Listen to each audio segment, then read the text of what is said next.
Yeah. I am learning myself to appreciate the skills that I have acquired and to not belittle them. Even something as simple as, oh, this is just a quick edit. Like it's nothing, but it's a service that can be provided. So it's very interesting, especially when you want to, do it out of the kindness of your heart, but you're doing yourself a disservice when you still have bills to pay. Yeah, exactly. I like how you put that. It's okay to be charitable, but you don't want to overdo it. You're right. Welcome, everybody, to another episode of Modern Day Unicorns. I am your host, Abby, and we have an awesome guest that I've been following for a couple of years now. His name is Josh Olufemi. Josh, welcome. Thank you. It's my pleasure.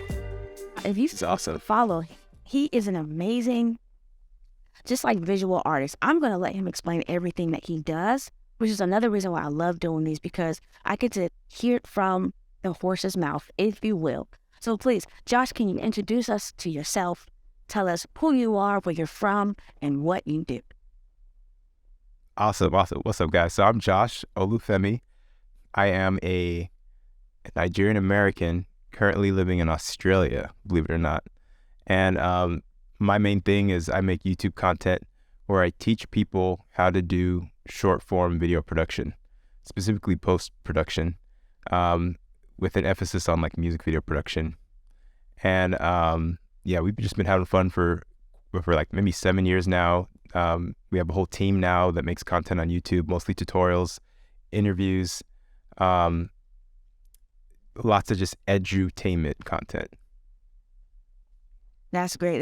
Now, can you tell us where it all started? So I'd love to know where your interest in video and things of that nature came up, or that even like where it sparked. Because I find a lot of people didn't necessarily start where they are right now. I don't want to say where they ended up, because it might transition again.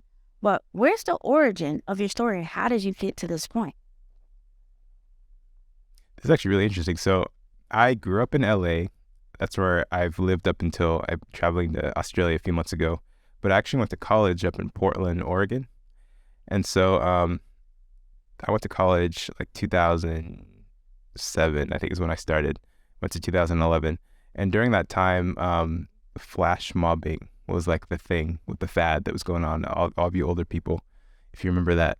And so me and my bro, we actually brought flash mobbing to the West Coast. And we would create these events. We get thousands of people that come out. It was amazing. And so through planning events, I learned how to edit video to market the events.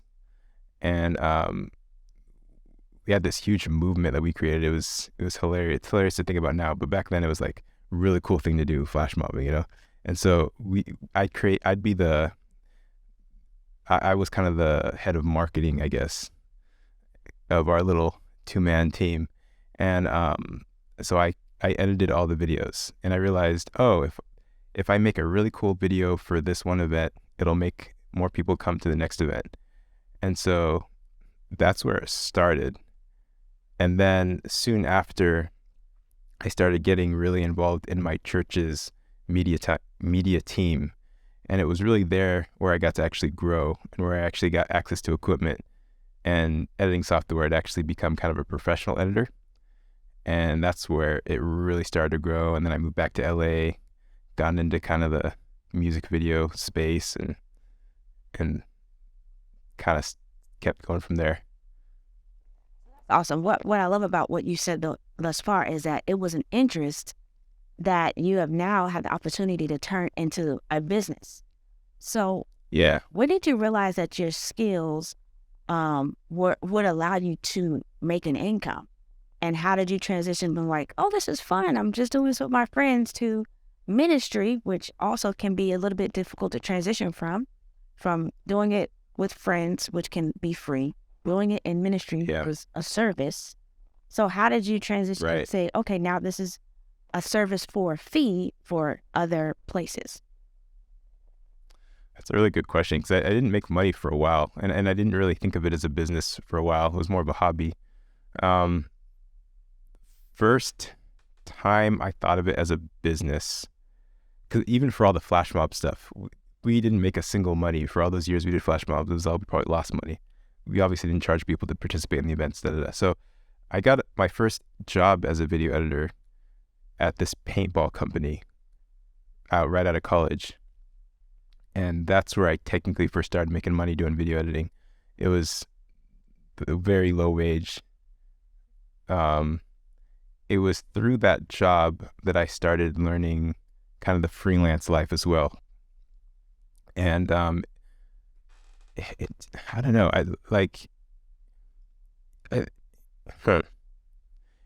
you begin to really understand how valuable your skill is as a video editor. I think this is a story every video editor is going to find out at some point in their early career, especially now, because I feel like video is becoming such of a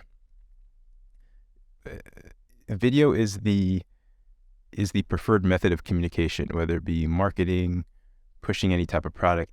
Every industry needs video in order to exist and to push a product, push a service. And so you're going to realize soon that this talent, this hobby that you have as a video editor, you're going to realize just how valuable that skill is once people get word of it. And it's going to be up to you to realize the price that you can attach to that value. And depending on the person, they realize that either sooner or later. And depending on where you live in the US or in the world, you can, of course, charge different prices. But that's important to realize just how valuable this skill is. The skill that you kind of take for granted sometimes, because it's so easy. I know how to video edit. I know how to shoot, expose footage properly. It's actually a rare, maybe not rare, but it's getting less rare. But it's a skill that not everyone has. I can completely agree. And I feel that the pandemic has definitely caused a major shift to where now the phrase or the saying of the starving artist is going away quickly. People are making a good amount of money because of the demand. And the people who understand it takes, it's not impossible to learn, but people who can grasp that skill quickly and efficiently, even not even do a great job, is finding ways to make good amount of money these days. And so I am learning myself to appreciate the skills that I have acquired and to not belittle them. Even something as simple as, this is just a quick edit. Like it's nothing, but it's a service that can be provided. So it's very interesting, especially when you want to, do it out of the kindness of your heart, but you're doing yourself a disservice when you still have bills to pay. Yeah, exactly. I like how you put that. It's okay to be charitable, but you don't want to overdo it. You're right. That person's probably using it for marketing material or an event, and they're making money for it. So if you advocate for yourself, there's a certain, it's great to be nice. Maybe you can over-deliver when they pay, which is something that I always tend to do, but you're not over-delivering a service when you're not being compensated for. And credit, my friends, unless it's somebody really, really big, not necessarily a good exchange value all the time. One thing that I don't want to go too far into a tangent, but one thing that I've totally forgot, living in LA, like growing up in LA, doing the whole thing, people know the value of video production. And obviously LA is like the most concentrated talent pool in the world as far as A-list, whoever you want to get connected to. Man, having a skill in video production is the way to get into circles that you've always wanted to get into, and better yet, offering up your skills for free. And that's how me and so many other people I've known have made it, especially at the beginning. Even now, forget the beginning, like utilizing that value to get into circles that you would have no business being in without that talent that you have, And so I want to correct what I said. I'm not saying, I'm saying a tag isn't always the best method. So getting a tag on Instagram or something like that, and I want to ask you about value exchange too. I've literally been asking a lot of different people about this, but it is how you can leverage the relationship. Yeah, exactly. And can you get into, what rooms can you get into where people can see the finished product or interact with you in some sort of way? You have to make sure that even if you are doing it, quote unquote, for free, that the exposure that you get is worth it. Mm-hmm. Even know that, oh, Josh did that or Abby did that, and not like the person's taking all the credit and it's just going to at you on Instagram. Oh, yeah. Yeah. Tagging doesn't really, you're right. I mean, it's helpful, but you just make sure they can tag you as well, but just make sure that everybody knows what you've done or what you've contributed, or you knock it out the park to where everybody has to ask, because that person can't replicate what you've done. At whatever stage that you are in, I would love to know what type of things you look for as value exchange, because we know that money isn't everything. But if you were presented with a situation to where somebody needed your services, what type of things would you, in your mind, because I'm always trying to also prepare myself for the value exchange, for when those things come. At this point in your career, what is valuable to you to where you'd be like, okay, I can either do it for less or, whatever? Oh, okay. Good question. So that's okay. A great relationship or an incredible experience. So like, say someone wants to fly me out somewhere. That's even getting harder too, because it's like, man, I got to get paid, because that's a lot of time out. But if you had spoken to me not that long ago, and I'm sure a lot of people are in this place where it's like, I didn't travel really till I was like 24, like outside the US. Like I've been to Mexico once, but the reason I actually traveled to Australia for the first time was because of that. I actually had a bro pay for my flight to Australia to do some video content. I don't think I got paid. Maybe I got paid a little bit, but it was really the trip I was getting the experience out of. I loved it. It was amazing. This was well into me doing the whole YouTube thing too. And so, yeah, like there's a lot of stuff other than money.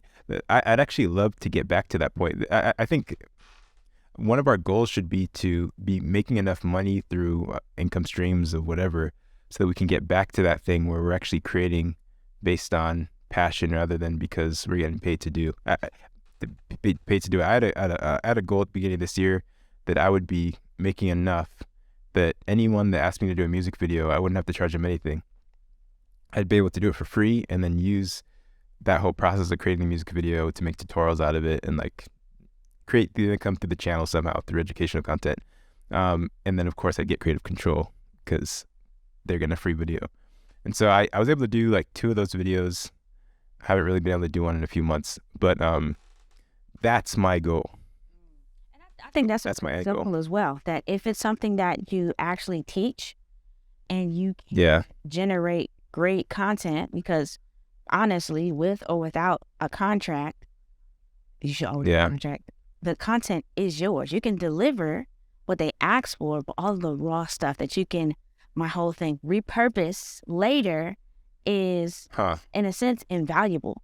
And if you have creative control, it's just saying, hey, I'm here. We're going to use this. You're going to get what you want. But will you know what you can do with things later? Like having already in mind is great. It's great. And if you don't mind, while we're on the topic of money, could you share with us maybe some of the ways that you are generating income to be able to take advantage of these opportunities when they come? Yeah, for sure. How do I make income? So I technically have the production company that's kind of always been running since even before the YouTube channel on the side. So any freelance gig I get through, that's through my production company. Then I have another company, which is basically the YouTube channel that me and my business partner kind of share. Through that, we have a lot of different ways we make money. There's just the base is the Google AdSense. That's the amount of money that YouTube just pays you for the views you get, the clicks that you get when people click on the ads that they run next to your video. And then after that, there is affiliate money. So anytime someone has for anyone that doesn't know what an affiliate link is, it's basically you have a partnership with a company and you put a link at the bottom of your video, and whatever sales they get through that link, you get a percentage of that. So we have like affiliate links with like, stuff that products our audience would want to buy, digital products, transition packs, stock footage, all that cool stuff, sound effects, royalty-free music. So affiliate links is number 2. Number 3 would be like sponsored videos. We have a lot of like campaigns, maybe 2 or 3 campaigns going on where 3 companies are sponsoring specific types of videos that we do, and that's just like a flat rate. It's affiliate links are kind of, you get it, your income is based on the amount of sales that you get. Sponsorship videos are kind of just flat rates that you agree upon. And then what else after that? There's your own products. Oh snap, there you go. After that, there's your own products. So we have our own digital products that we put on our website that we haven't actually pushed for a while. We're actually in the process of creating 2 incredible products right now that you'll see by the end of the month. That's great because it's kind of like it's your own type of thing. You're pushing your own stuff. And I'm sure there's another way I can't think of as far as income that we are doing currently. No, but you've given us quite a few examples, and I think that's what people don't. What I've been, because I had another conversation with a creator not too long ago, and it was the fact that as creators, we don't see ourselves as businesses early enough, right? And so we're just an individual, or we don't know how to build a team and things of that nature, that we don't know or understand all the different ways that we can leverage certain opportunities, especially things that we have to do repetitively. The stuff that we find easy is a system that somebody needs, because there are various levels of understanding at all times. There's always going to be somebody either younger than you or just who doesn't know what you know. And even for myself, like I've been in my first year of entrepreneurship just this past probably June, and learning all of this stuff. I'm spent this summer learning all of the stuff that I didn't know that I wasn't taking advantage of. So now it's literally picking piece by piece and trying to execute on that to become a better businesswoman, to become a better business person, and learning how to navigate all that on top of all of the shiny object syndromes that you get. But what I'd like to ask you now is that YouTube, YouTube is the elephant in the room for a lot of people, but it is a wonderful opportunity to be present. And I love to talk to you about the dynamic between creating free content, but then also building your YouTube to where it's no longer free content because you're making it for, an income. So how did you get started with YouTube and build it to the point where it's just like, okay, great, we're going to continue to build and develop quality content for our audience and building up that community? Yeah, good question. So the question was how did I, not how I started YouTube, but how I started to monetize YouTube? Was that the question? Yeah, in a sense, like what did it take for you to be like, I like YouTube, I want to create things for it. And then once you got the understanding that you can also generate, because I guess the concept is for anybody who is new to starting YouTube, like the first couple of years, just it's a wash, but keep making it because that content can turn into cash eventually, even if you are or if you're not looking to monetize your channel. But because you mentioned earlier that now YouTube is another business that you have with a business partner. And so I'm interested to see how that transition happened for you to be like, okay, we still have to nurture and build our YouTube community because now it's a business. It's not just a hobby. Right.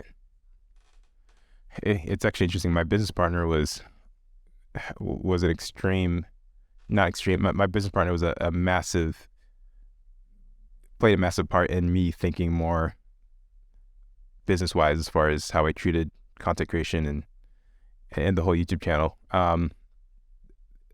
But he's amazing. He's kind of the business side. I'm kind of the creative side, but not really. He's totally crazy creative as well. But as far as how it started, I remember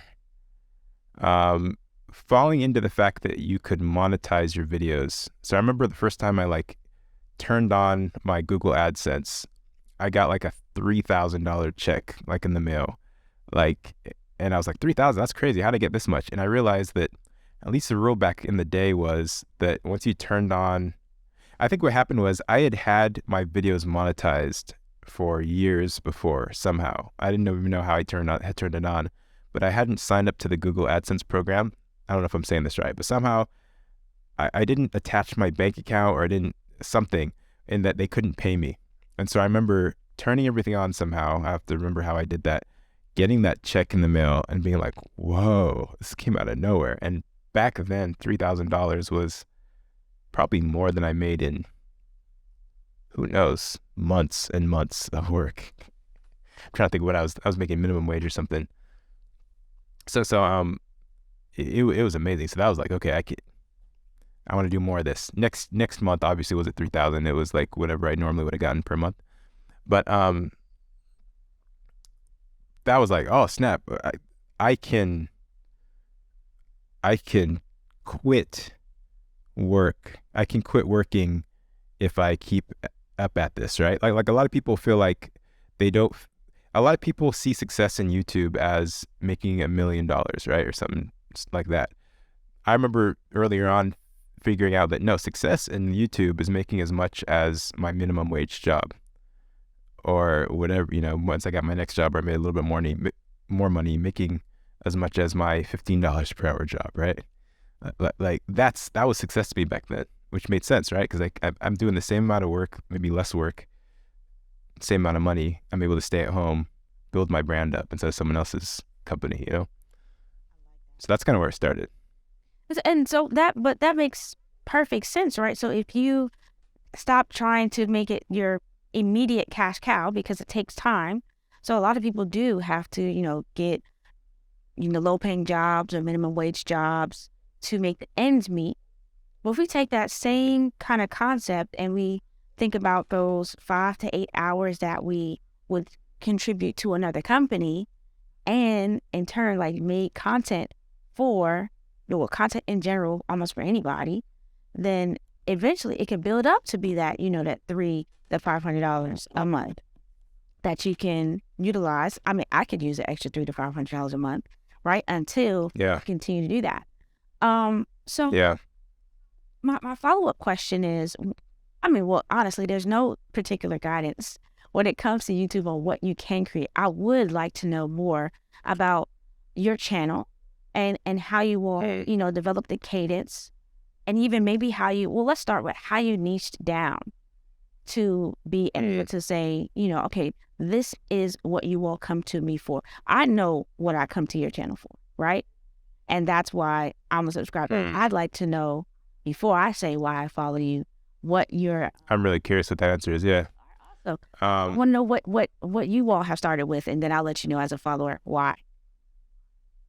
Okay, so that's interesting. I remember figuring that out. Like, oh dang, there's a niche that I have created that I need. I have an audience that has attached to it, that has come to my channel for a specific sort of content based on the content I put out at some time. But it's not as black and white as that. I've realized it's crazy, right? Like your audience changes over time. There's like 3 different like Venn diagram. There's a Venn diagram with like 3 different circles, if that makes sense. There's what you feel like your niche should be, what you want at this present time, what you presently want your niche to be at this present time as far as the content you want to make for your channel. There's what your audience thinks the niche should be, maybe based on what your niche used to be and just bad communication between you and your audience. Then what's even the most interesting is what the YouTube algorithm assumes your niche is, just by the AI they have flowing through, their back end, and those three things don't always align at all. It's crazy. It's definitely does not always align, and that sucks in a way because it requires you doing a lot of data research through Google Analytics and just common sense and trying different stuff out. Because you in your mind, you in the end want your content to match what YouTube thinks your channel's about, and hopefully your audience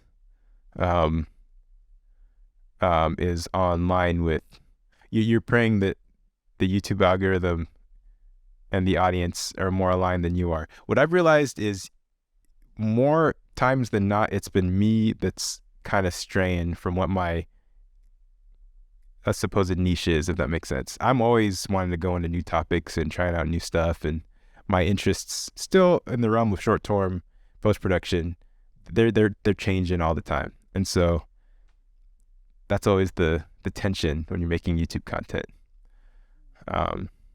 Persuading people, and it's not that when you have a YouTube channel that you need to stick within a specific niche, but you got to move slowly and almost monkey branch from one niche to another, still having elements of your content that are in the old niche, and slowly progress the algorithm in your audience along with where you want to take them. And it's interesting because I think as long as you pick a realm, if you will, that you can continue to talk about over and over, that will help you as well, instead of drastically changing from talking about body lotion to, hair care. It can be random and people don't know what they come to you for. So I know I've seen you in various places, from like Adobe Max conference and running into your tutorials and stuff like that on YouTube. But one of the things that I continue to go to your channel for, subscribe for, is because of I love the fact that, well, even though you do music videos as well, but you present it in a simple way. Like, you're not one of the super over the top creators, which helps keep me encouraged, or at least helps calm me down and be like, Abby, it's okay. Just give value, share the information. And also, I feel like we stay very current and relevant with different, be it websites or AI tools that we can use that can make our job not easier, but at least simplify a couple different steps, so we can have, if we want to spice things up, or we just want to cut down on a particular workflow using a different software. So I'm always very pleased when you release like those lists, or you're walking us through another particular situation so that we can improve. So I think you've done a wonderful job. And like I mentioned earlier to you before we started recording, like I have purchased so much equipment. It's ridiculous. And then when I go to your channel and I see, I was just like, literally, I have that microphone that you're holding in your hand and probably 3 or 4 others. But when I saw, I was like, well, he's consistent and he's simple and it sounds great.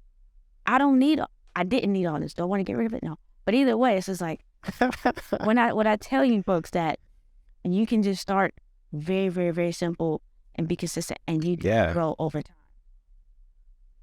It's funny. I went through the whole thing, same thing with you, and that I have I don't know. It depends what you're doing. You might need all your equipment, but I have like, I bought lots of lenses over the years, and I have my Blackmagic 4K. It's kind of an old camera now, but I remember I was really excited when I first got it a couple years ago. I've got other types of cameras, and the camera that I use consistently is literally my Sony 6400. That's what I'm using right now. That's what I use for all my tutorials. This mic I've been using for like 7 years. And like, you're right. Like, I would say if you want to, what I always tell people is, if you want to invest a lot of money, invest it in like your computer that you're using, and maybe lenses too, which I haven't done. I don't have expensive lenses, but computer is where I've always put my money. If I could be all over again, there's a few purchases I wouldn't have made, but that is, essentially that's content, right? That's me saying, hey folks, you're interested in it, start with X. Don't do what I do, because now I have cameras collecting dust, or maybe I'm not booking as many people as I want because I want to focus on me, or how can I leverage it and build. So I think that's a great point. So I want to make a little bit of a shift, because I feel like, you have your two companies, if I'm not mistaken. You now, do you live in Australia now? Yeah, Is it a thing? I'm here. I am recently engaged. So thank you. So um she is the one that kind of opened me up to the idea of living here in Australia. And yeah, but I've been coming here on and off for the last 5 years. Like through like I came for a year right before the pandemic. Came for like little couple week trips. She's come to LA. You know, we've kind of been hopping back and forth every couple months.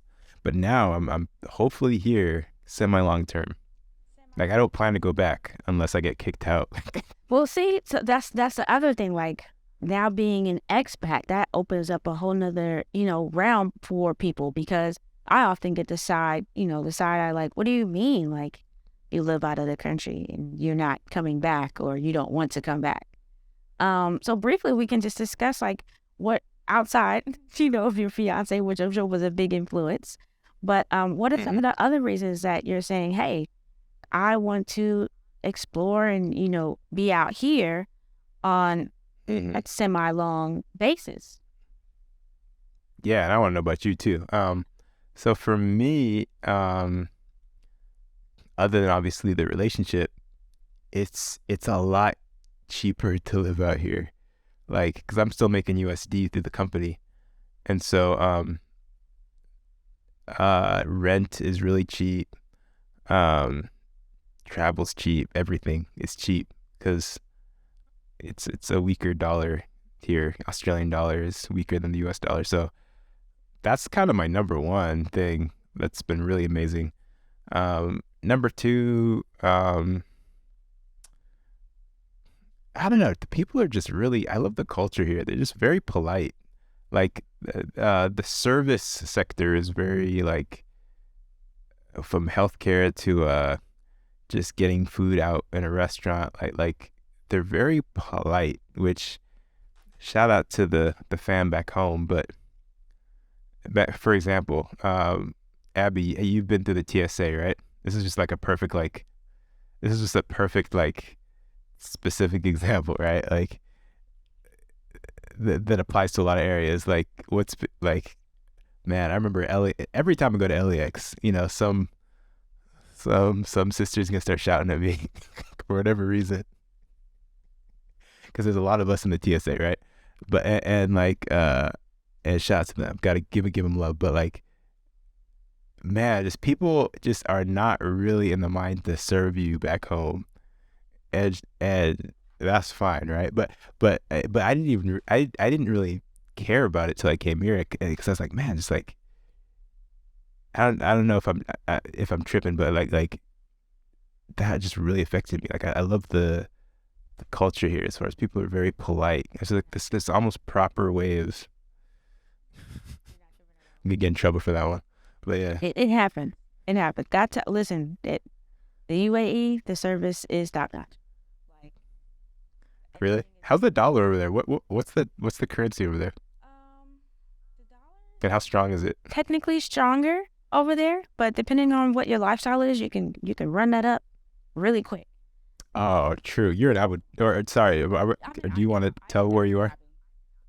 Okay. I live in Abu Dhabi, but I'm a very simple individual, so I don't do too many things that will make me go into the negative. But in terms of service, in terms of cleanliness, in terms of like, I just don't have any issues over there. Good. And so I think that's and I feel safe as a 5'1" Black single female at that. I just feel safe. Yeah. I need to go for a walk at 11 o'clock at night. I'm not worried or concerned about my safety. That's good.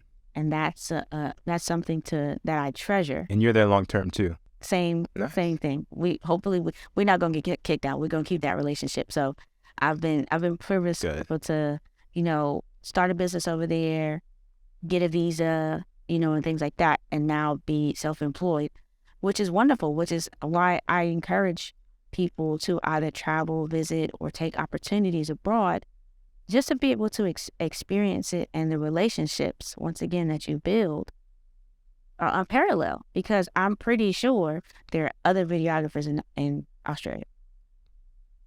Yeah, I feel like more of us, like Black people, need to travel too, and like travel on with a entrepreneurship mindset, if that makes sense, because the opportunity is crazy inside the Travel tip right now. They're getting at home and abroad. Yeah. They went to do business. There's lots of opportunities, and We are so privileged being Americans that are able to travel. Like, and I try to tell that to Black people, and a lot of them don't listen, because a lot of them aren't traveling, including myself. That was me till not too long ago, where it's like, if you can just make sure that however your business setup is, if you're making USD anywhere, maybe outside of Europe, because the euro is kind of like the same now, but you can live like a king. That's like all you got to do. and everybody Like, wants to work with you for the most part. I guess, yeah, hopefully, but just like, if you have that income stream that's USD continuing outside of living in the man, you can be a blessing to others. You can be a blessing to your family. People don't get it. You can be making pennies and live great. Like, anyway, yeah. The system situation. So while we're on the topic of giving people, even our people, great information, I would love to get some tips from you for maybe for people who want to be in your similar situation, or just somebody who's looking for encouragement to try something different. If you could share some tips with them that would that they can apply even same day next week, that would be awesome. Yeah, okay, not just Black people, everyone, right, is what you're saying. Anybody you want to talk to, go ahead. Whoever wants to listen. I'm hard on Black people because I love them. I am too. But you got to talk to anybody whoever's going to apply it, let's go. Yeah, so like, I don't know. So what I'd say to anyone, right, is like, there is a world of opportunity out there. Like the beauty of the system that we have, right, where you have a market and you have competition. There are infinite solutions that you are able to solve, whether you're in post-production, production, film production, maybe not even film production.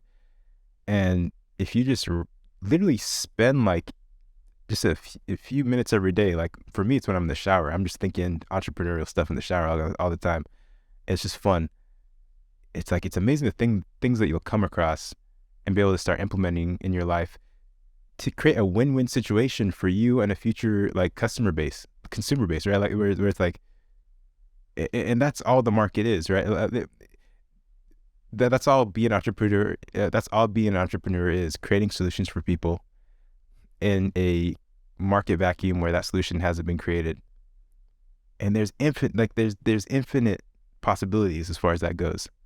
And when you combine being an entrepreneur, like we're talking about, and like catering to a U.S. market, getting paid in USDs, US dollars, and then traveling somewhere else, man, you're going to be living a great life.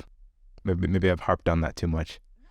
No, it's a point that needs to be, honed in. Sometimes you got to hear things a couple different times before it's again. So listen, Josh, I want to thank you so much for the time that you spent with me thus far. I know I've enjoyed our conversations, and I hope our listeners have too. Now, I want people to follow you in all of the places and spaces and the things that you have to offer. So I'd love for you to take this time to share how they can become more involved, to subscribe, and hear about the things that you are putting together.